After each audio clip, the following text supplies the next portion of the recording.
Albert's Tree by Jenny Desmond.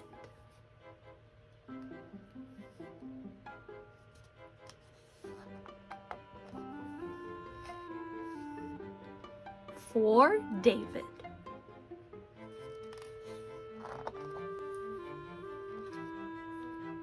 Spring arrived, and Albert woke from his long nap. "Hooray!" he shouted. As the snow was quietly turning to water and trickling down from the mountains, Albert raced to his favorite place, his tree.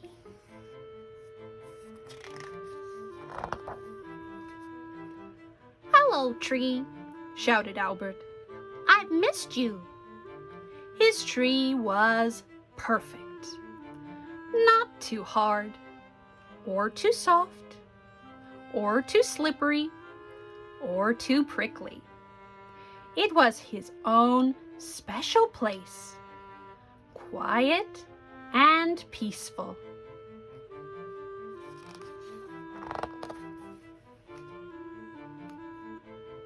But what was that noise? Albert's tree was crying. "Wah!" wailed the tree. "What's going on?" said Albert.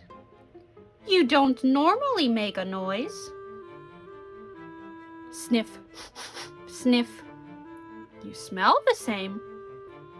Bounce, bounce. "You feel the same." "And you taste just the same, even upside down." Boing, boing, boing, boing. "What are you doing, Albert?" asked Rabbit.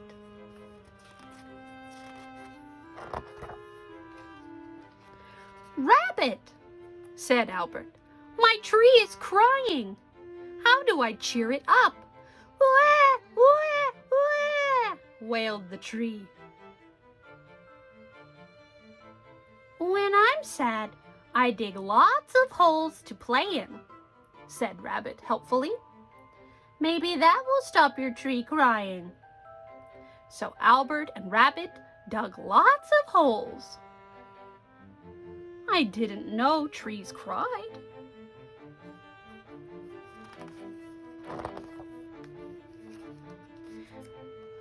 "We've dug some holes to play in, tree," said Albert. But the tree just kept crying. "Wah, wah, wah," it wailed. Along came Caribou. "What's that noise?" "What are you doing, Albert?" he said. "My tree is crying. I'm trying to cheer it up," said Albert. "Well, when I'm sad, I eat grass," said Caribou. So Albert and Caribou gathered lots of grass.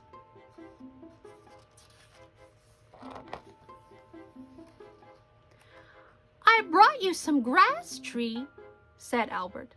"Please cheer up." But the tree just kept wailing.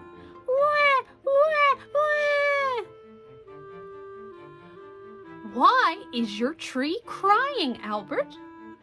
said Squirrel. "I don't know," sighed Albert.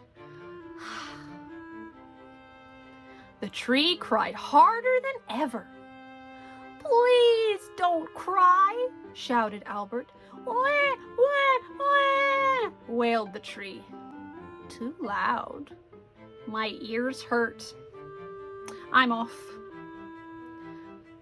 "This noise is too much," said the others. "Wah, wah, wah."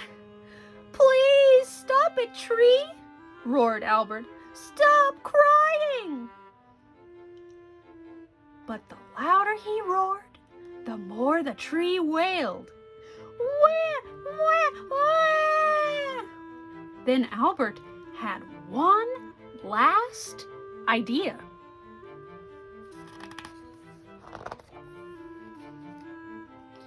He took a deep breath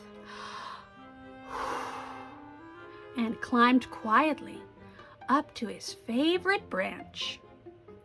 He wrapped his thick, furry paws around the tree and gave the tree a huge, kind bear hug. Cute. He whispered in his tiniest voice, "Why are you crying, tree?" To Albert's surprise, his tree whispered back, "Because I'm scared of the big, hairy monster."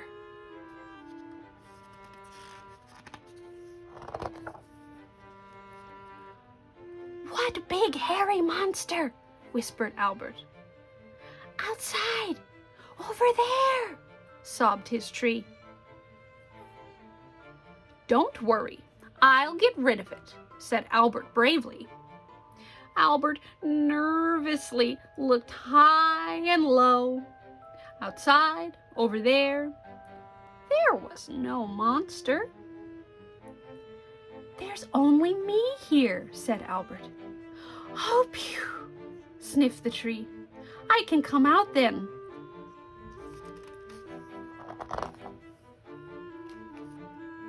"Ah!" screamed the tiny feathered thing. "You're the monster!" "Ah!" screamed Albert.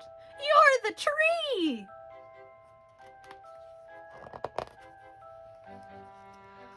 "I'm not a monster," said Albert. "I'm Albert." "And I'm not a tree," said Owl. "I'm Owl." Albert and Owl laughed and laughed at their mistake. They both felt much better. Albert was glad his tree was back to normal. He and Owl played in it all afternoon. Whoa! Whoa! And as he watched Owl swooping from his favorite branch, Albert knew that Owl loved the tree as much as he did, which he secretly decided.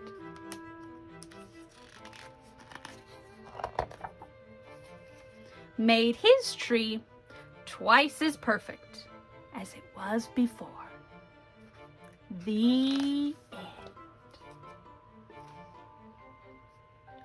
Shh, shh, shh. I think the tree is snoring.